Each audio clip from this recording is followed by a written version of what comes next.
Welcome to Strange Weekly, your source of news of the paranormal and the strange. I'm your host, Toby Sells, author, veteran journalist, and lifelong student of the unexplained. These stories are real. The truth behind them remains elusive. What you believe is up to you. Our first story this week sees the passing of a cultural giant in the UFO and alien communities. Imagine people from the stars walking among us, shaping our myths, teaching ancient builders secrets no human could have known.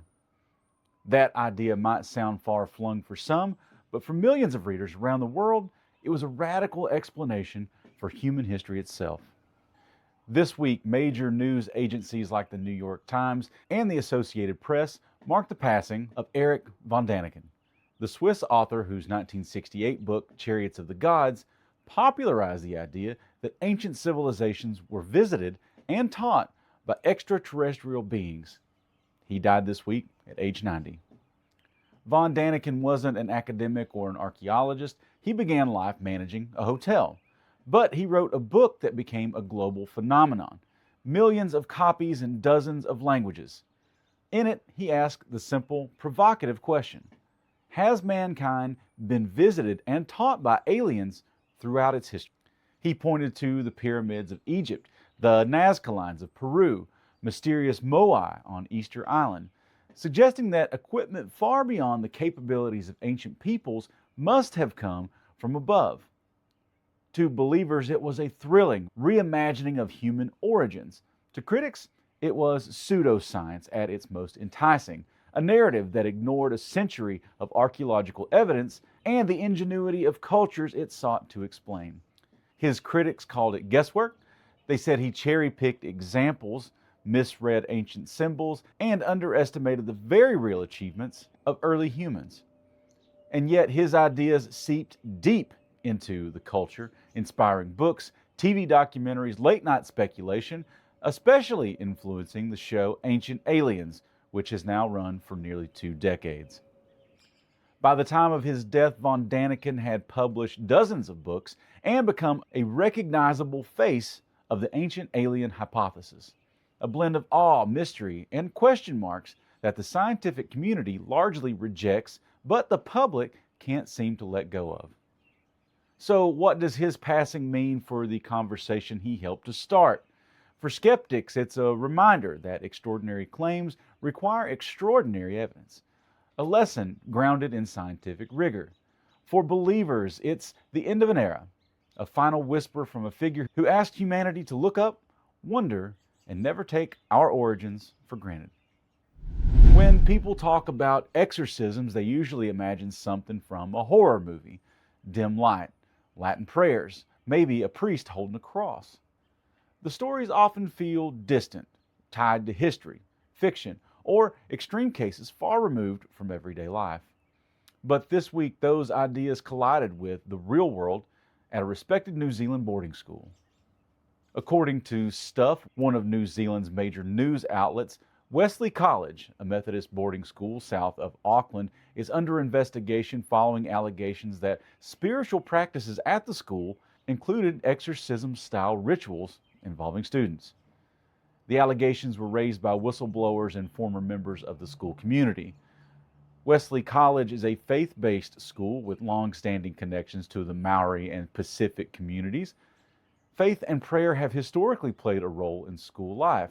However, Stuff reports that concerns were raised about whether certain religious practices went beyond prayer and into what has been described as, quote, spiritual deliverance or, quote, exorcism rituals. According to Stuff, former students and staff say these practices left some young people frightened, confused, and emotionally harmed. The reporting does not state that any criminal charges have been filed. It also does not conclude that the allegations have been proven. In response, the Methodist Church of New Zealand has launched a formal investigation into the claims. The church has acknowledged the seriousness of the allegations and says it is examining what occurred. The school has said it is also cooperating with the inquiry. At this stage, investigators are focused on determining what practices took place, who was involved, and whether any boundaries were crossed. There is no evidence presented in the reporting that anything supernatural occurred. The issue under review is not belief itself, but whether religious authority may have been exercised inappropriately within a school environment. The investigation is ongoing and findings have not yet been released. Stories like this raise difficult questions about faith, consent, and accountability, especially when they involve young people and institutions built on trust. Those questions are now being examined in New Zealand. We'll continue to follow the reporting as more information becomes available.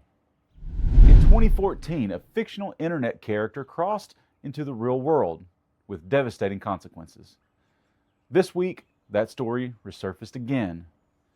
According to reporting from the Associated Press and NBC Chicago, authorities in Wisconsin are seeking to block the conditional release of one of the women involved in the notorious Slender Man stabbing case, following an incident in which she escaped from a group home where she has been placed under supervision.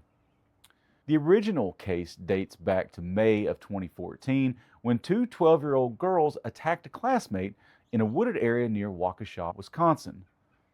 Prosecutors said the attack was carried out in an effort to appease Slender Man, a fictional character created online. The victim survived. Both attackers were later found not guilty by reason of mental disease or defect and were committed to secure mental health facilities rather than sentenced to prison. According to the latest reporting, one of the women had been granted conditional release, allowing her to live in a supervised group home setting as a part of her treatment. Authorities now say that after she left the group home without authorization, they are asking the court to reconsider that release. The reporting does not indicate that anyone was harmed during the escape, and it does not allege that a new crime was committed. Officials say the request to block release is based on concerns about public safety and supervision compliance. Experts have long emphasized that Slender Man is fictional, originating as part of an online horror story. What remains very real, however, is the role mental illness played in the case and the difficult balance courts face between rehabilitation and public safety. A judge has not issued a final ruling on whether the conditional release will be revoked. More than a decade later, the Slender Man case continues to raise questions, not about monsters, but about belief, responsibility, and how society manages the long aftermath of violence tied to delusion.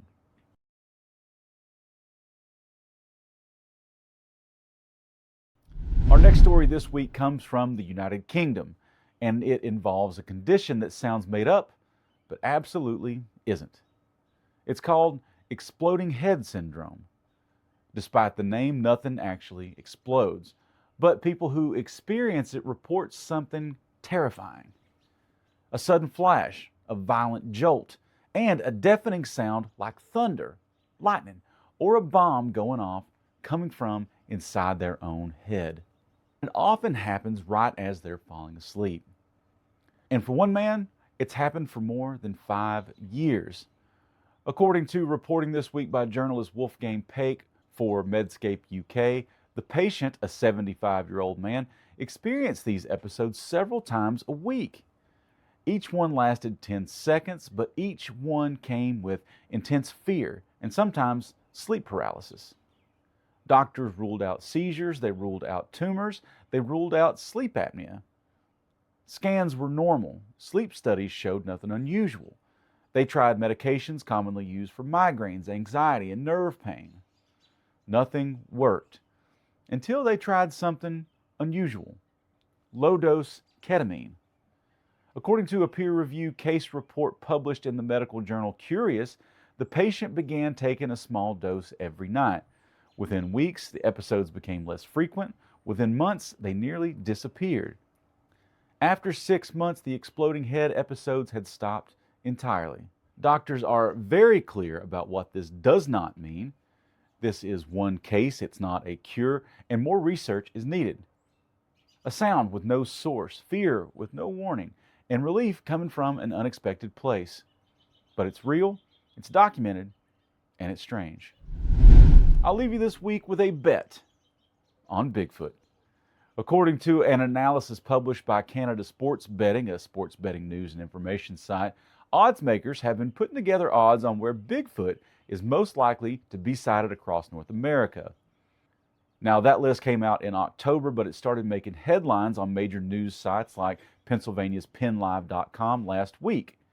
The places that rise to the top will sound familiar to anyone who's followed the legend. The Pacific Northwest, deep forests in Washington and Oregon, Northern California with its redwoods and rugged backcountry, British Columbia, where vast wilderness stretches far beyond paved roads. And the analysis also points east to Appalachia, where wooded hills roll on for miles.